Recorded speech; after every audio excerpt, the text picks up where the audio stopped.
Резко.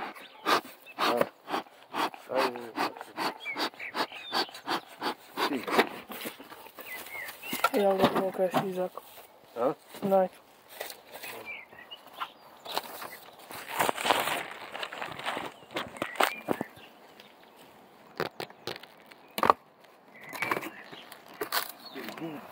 О, добре бе. Я знае, знаеш колко бяха по-слабички, бе.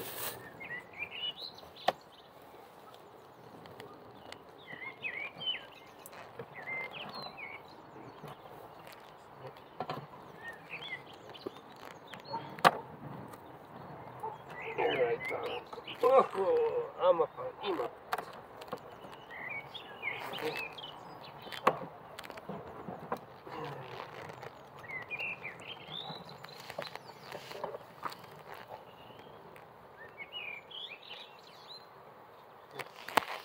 Обаче дали е само така. Я да видим, дали е някаква картофка.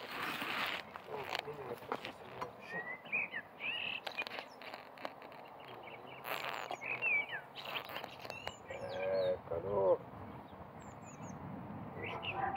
Значи нас какво се получава? Това няма да е после. Знаеш ли защо? По-силно обясня. Ще видим и там да е, обаче според мен няма да става неща.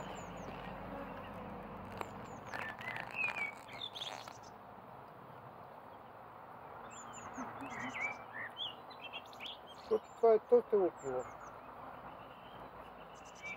Загинала е майката на това пъш. Трябва е само тъпка.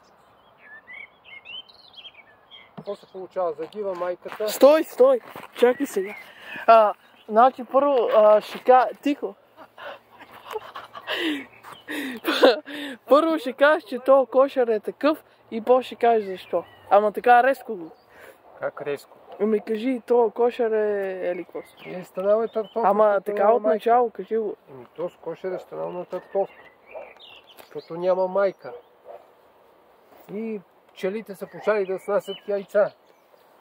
И е търтовка станал. Това няма да стане кошер. Според мен. Аз и миналия път това го гледах, съмняваше, но не беше баш сигурно. Ева, няма смисъл. И... Сега, какво да го правя? Има. Имам.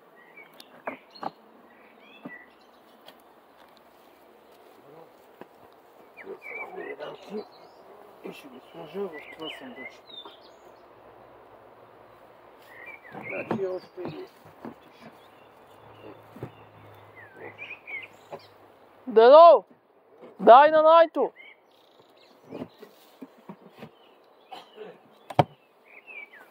Оди пушка я на това, те да го отваря на големи.